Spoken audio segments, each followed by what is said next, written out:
Greetings, Earthlings, wisdom keepers, wisdom seekers. Welcome back to WizdomDropz, your source for daily drops of wisdom and savvy cat astrology. Meow. My name is Tonia, and today we are discussing the Capricorn new moon happening on January 15th, 2021. Can you believe, January 13th, 2021. Can you believe this year has already begun? What a crazy time we are in. Specifically, we're discussing this for Cancer, Ascendant, Sun, or Moon people. So if you happen to be a Cancer, Ascendant, Sun, or Moon, then this video is for none other than you, Cancers. By the end of it, you're going to have a good kind of feel, an overview of what you can expect to be coming up in the next month, because it takes 4 weeks. You're ruled by the moon. You probably already know that, for there to be a full lunation cycle completed. So it's going to take 4 weeks until we get another new moon, in other words. So anyway, this is your kind of energy forecast for what you can expect, and also maybe how to best interact with the vibe. And this for you Cancers is happening in your 7th house, which is crazy sauce. That's like a very big deal. That's what's called an angular house. If you're not already familiar, the angular houses include the 1st house, the 7th house, the 4th house, and the 10th house. And they're considered to be the most significant and impactful houses in your day-to-day kind of life experience. So anyway, 7th house being all about relationships and partnerships and agreements and even public enemies, could be in the 7th house, who knows? But we're going to dive into all those juicy deets. I'm going to show you the chart for what's going down, and we're going to just debrief the whole thing, Cancer. But before we do, a couple quick announcements for you. Number one, if you have not already subscribed to this platform here on the YouTubes, we put out a video every single day of the week. Join us if you feel like you resonate with this content. There's an invitation to subscribe. You can also hit the bell notification if you do end up subscribing and aren't already, so that you get the heads up when I upload the video. Also, I invite you, Cancer, to like this video, because that helps get this information out to any other Cancer out there for no expense. And so I think it's just a great thing to share astrological wisdom and insight, and that's obviously like why I'm here doing this, right? But we do put out a vid every day, so if it brings you value, hit that like button, because it helps more people across the world. It's really groovy what we're building here. We have we just hit like 400 subscribers, which is so dope. I remember when I started and there were none. Now I can say that we have hundreds and hundreds of people in this community, and so that's pretty cool to be able to say that. And I can't wait to see where we go from here. I intend on being around doing this for time, you know what I'm saying? So anyway, thanks for listening to my heartfelt invitation, Cancers. That's really what we're about here on the WizdomDropz platform, is astrologers who give a fuck, if you will. So we give a fuck. Here we are. Okay. Last announcement is, if you are interested in a reading, Cancer, I am offering my services again. So you can reach out to me if you want to book a session with the email address located in the description box. Okay. So let us get into this chart, Cancers, and see what the what is. You should be seeing the moon itself that's happening on the 13th, Cancer. This is, as I said, in your 7th house, and you'll notice it's at 23 degrees of Capricorn. So if you're a Cancer, Ascendant, Sun, or Moon who happens to have your planets or points at that kind of 20 to 26 degree range, in this case we'd say 27 because Pluto's at 24 degrees. If you have your points in that range as a Cancer, you're going to feel this way more. It's going to be like very personally transformative. And don't you worry if you're like, honey, I need a, transformation and my degrees ain't there. Literally, it's going to impact you a lot, because remember what I said, angular house, 7th house, y'all. It's the opposite sign from you. As you can see, here you are, Cancers, and here Capricorn is. So anyway, with that said, what are these new beginnings about? What is this whole transformation about? The moon is here conjunct the sun, the divine mother, the moon, and the divine father, the sun. It's a new beginning. They come together in the heavens. It's a new beginning. And with that said, what's growing is, in this instance, y'all, look at this planet here. What planet is that? Pluto. So plutonic energies, Cancer, are growing. And where are they growing for you? In your 7th house. Now, like I was saying before, the 7th house is your relationships and your commitments and your partnerships. So people you choose to be in union with, people you are inherently linked to. That's marriage partners, couple partners, friend partners, business partners, anybody really who you're like in some type of a relationship with can be found in that 7th house. So it might sound vague, but it's really not. You get the gist of what that means. Now let's add that Pluto influence in Cancer. That Pluto vibe is going to be taking on, I don't want to say like an ominous flavor, but Pluto is the god of the underworld, aka like Hades energy. So, like, that has to do with darkness for sure. And psychological transformation is one of the things Pluto can bring, as well as literal death or the psychological transformation around literal death. Pluto is kind of like it's a death planet along with Saturn, the original death planet.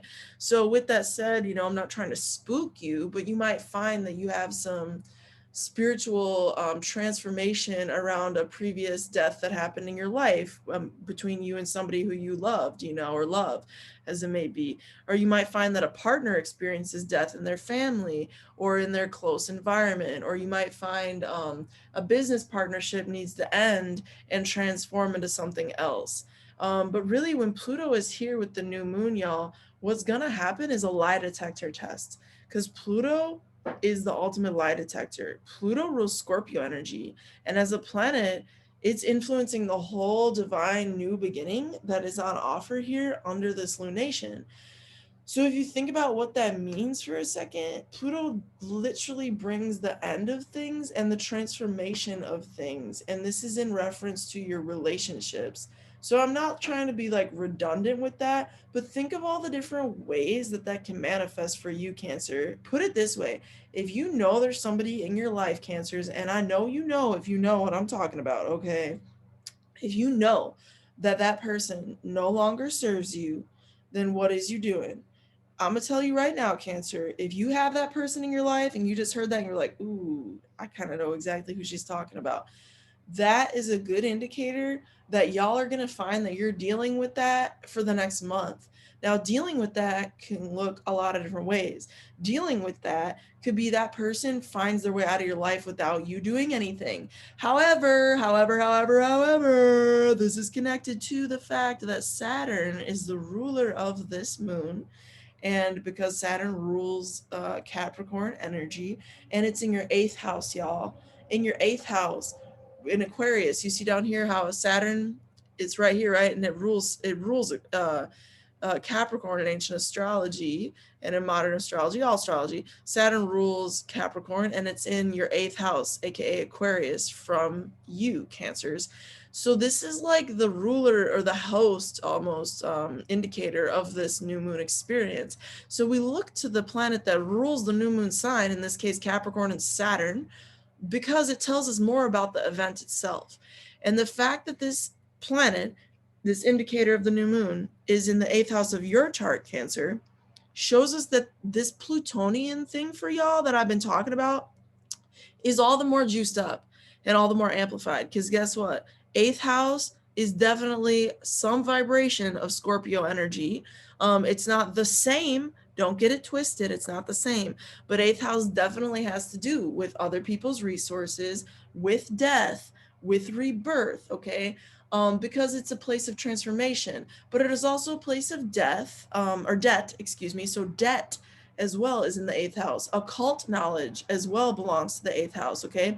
Anything involving ownership of things that aren't entirely yours or aren't entirely somebody else's. So if you figure out all these little pieces for yourself, this is getting pretty deep, pretty rich, Cancers. I'm hearing a lot of things about other people's resources and people you've been in relationship with.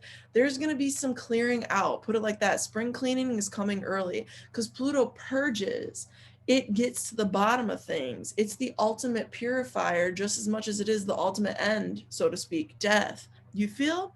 So now I'm getting to the suggestion portion more of this video for y'all. As an astrologer, what would I recommend you look out for? Also, check this out, just a bridge to get us into that territory. You see the Saturn that we were just highlighting? Look at what it's doing with Uranus and Mars. It is squaring Uranus and Mars at the time of this lunation, and that happens to be in your 11th house. So this to me, Cancers, influences your networks in some way. The groups that you're a part of, the communities that you're a part of, even if it's on the internet or if it's like larger, kind of just like network, but kind of level, or even like a larger friend network. Like when you think of network, there's often a thing to be like associated with like professionalism. And that's true for the 11th house. But the 11th house is also like allies, like people you're not exactly homies with, but they're like allies, you feel? So it's like they're kind of out there at that level of like, they'll support you, but you're not like gabbing with them on the weekly or whatever, Anyway, all that to say, there's definitely some strenuous propensities there for y'all between like those networks and some type of transformation and shift. And maybe it's a part of waking up your age of Aquarius energy, Cancer. But, I'm going to let you figure out how all this applies to your life. Really, though, there's something between that 8th house and what I talked about there and that 11th house for y'all. But recommendation time, getting back to this, I recommend don't get into, don't pick anything you want to be, don't pick a fight for the sake of fighting.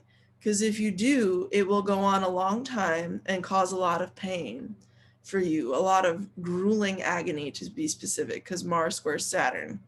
That's just the energy of that. However, do not ignore this. If there is something that you need to snip, and that's a part of that just like quick release, kind of like a purge, like you need to vomit something up and let something go and release it, this is the time to do it, Cancers. Under the influence of this new moon, if you can, like around the time of the event itself, let it go, baby. It's time for the cosmic puke. Do it. If you need to do something that you need to do it. And look, Venus is here to support you. This is the kind of silver lining on this whole little tense battle of the stars, so to speak. Venus is a beautiful benefic planet. She brings us joy and peace, and harmony and beauty. And literally, she is beauty.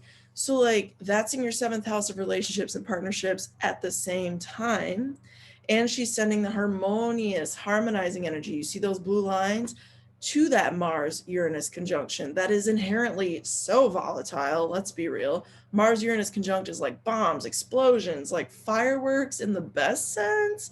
In the worst sense, I already said it. So like atomic energy gone wrong. But like, let's all just put the intention out that this is like good vibes for the earth, like awakening up the earth, because Mars is the action and Uranus is the awakening, and it's in the sign of Taurus, the most earthy of the earth signs. So anyway, with that said, for y'all, I think this Venusian influence is going to be really supporting at the end of the day any transformations, any psychological shifts, Pluto, any changes, Pluto, that need to happen between your networks and your resources, your investments. You know what I'm saying? So much to share, Cancers, really.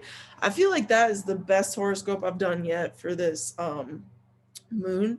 I feel like it's going to be a really powerful one for you as a Cancer with that in your 7th house. And I most definitely wish you the most peace and grace navigating that sort of experience, because I'm not going to lie, Cancer, it's looking pretty intense in case you didn't kind of read between the lines of that whole situation that I just broke down for you. But, ultimately, it's never worth our time to hold ourselves in the fear vibration when we know that we can choose another path. And that doesn't mean that the experiences that we face become any easier. It just means that there's a way to comprehend them and to exist within them that is better than an alternative. And I think that's the most Capricorn, Saturnine influence of advice I could possibly give you. I have a South Node in Cancer, and I'm a Capricorn rising. So anyway, I feel you, Cancer people. I hope that this video served you. If it did, and I know it did, hit that like button, because it helps other people get that information for free. And you can subscribe if you haven't already, because we're here every day. And yeah, you can put us a comment down below if you're feeling it, Cancers. Let us know what this moon is feeling like to you. You're very intuitive, so I'm really interested to see and hear what you feel this moon cycle is bringing to you. With that said, through next time, until next time, may the stars be with you. Peace.